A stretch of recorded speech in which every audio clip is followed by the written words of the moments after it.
네, 김요한입니다. 자신이 누려야 할 자리를 누군가에게 내어준다. 이거 굉장히 어려운 겁니다. 1등의 자리를 내어준다. 아니면 내가 누리는 권력의 자리를 누구에게 넘겨준다. 이거 너무 어려운 일이죠. 근데 하나님 안에서 내가 하나님께서 나를 잠시 이 자리에 주셨구나. 이걸 알면 사실은 감사함으로 섬기고 내려놓을 수 있는데 우리는 그러지 못하죠. 그러니까 나는 더 사랑을 받아야 되고 나는 더 인정을 받아야 되고 나는 더 사람들의 주목을 받아야 사는 것 같은 그 마음 때문에 사실은 괴롭고 그래서 더 내려놓지 못하는 거죠. 근데 목회자가 되면 세 가지를 늘 준비하고 있어야 된다. 이렇게 이야기를 듣곤 했는데요. 첫 번째가 뭐냐?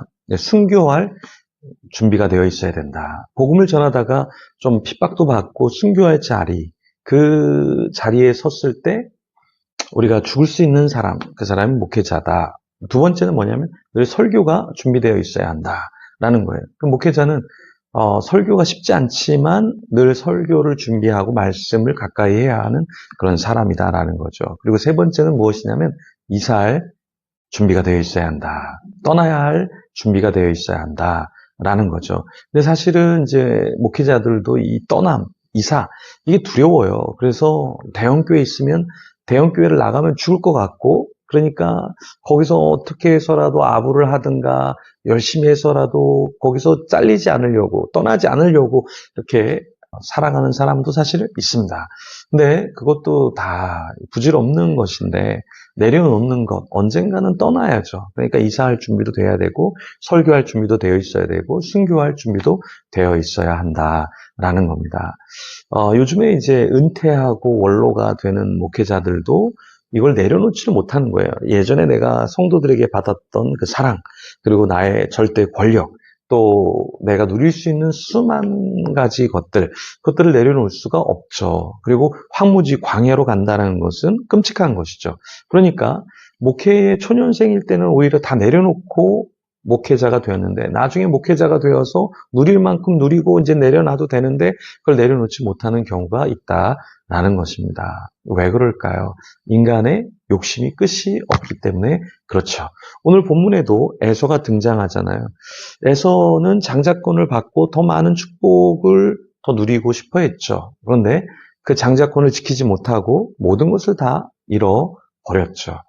이러한 상황 가운데서 에서가 잘못한 것은 하나님의 축복을 너무 등한시 여겼던 것이죠. 우리도 하나님의 축복, 진짜 축복을 알면 내가 누리고 싶은 자리, 내가 갖고 놓고 싶지 않은 것도 하나님 안에서 놓을 수 있지 않을까요? 네, 오늘 본문 내용 같이 한번 살펴보겠습니다. 28장 6절에서 9절까지인데요. 먼저 6절에서 9절 말씀 읽어보겠습니다. 에서가 본즉 이삭이 야곱에게 축복하고 그를 paddan 아람으로 보내어 거기서 아내를 맞이하게 하였고 또 그에게 축복하고 명령하기를 너는 가나안 사람의 딸들 중에서 아내를 맞이하지 말라 하였고 또 야곱이 부모의 명을 따라 paddan 아람으로 갔으며 에서가 또 본즉 가나안 사람의 딸들이 그의 아버지 이삭을 기쁘게 하지 못하는지라 이에 에서가 이스마엘에게 가서 그 본처들 외에 아브라함의 아들 이스마엘의 딸이요 느바요의 누인 마알랏을 아내로 맞이하였더라. 에서가 상황을 파악했죠. 그리고 어떻게 돌아가고 있나 이것을 보니까 이삭이 야곱에게 축복을 했고 야곱을 paddan 아람으로 보냈죠. 거기서 아내를 맞이하게 한 것을 알게 되었습니다. 이때 에서는 어떤 생각이 들었을까요? 헷 족속 여자들을 아내로 맞이했잖아요. 근데 이 부모님들이 그렇게 힘들었을까 생각하지 못했죠. 그런데 그것을 알게 된 거죠. 그 이유 중에 하나, 자기 동생을 paddan 아람으로 보냈던 이유 중에 하나가 자기의 부인들 때문에 더 이상 그런 여인들을 맞이하기 원치 않는다? 이걸 알게 되겠죠. 그랬을 때 에서는 어떤 마음이었을까요? 죄송한 마음이었을까요? 아니면 화를 냈을까요? 여전히 에서의 분노는 삭혀지지 않았죠. 야곱을 죽일 듯이 원한과 원망의 마음으로 야곱을 찾으러 떠났죠. 야곱은 부모님의 명을 따라서 paddan 아람으로 갔는데요. 에서는 자기의 원망과 원한을 품고서 움직였죠. 우리도 인생을 살 때 두 가지가 우리를 움직이게 하죠. 하나는 하나님의 비전이 나를 움직이게 하고 또 하나는 나의 욕망, 나의 원한, 나의 원망, 나의 불만, 나의 시기 질투, 나의 쓴뿌리가 우리를 움직이는 경우가 있습니다. 나의 삶은 무엇이 나를 움직이게 하나요? 그러니까 돈이 너무 없어서 난 돈 때문에 돈 중심으로 인생을 살 거야.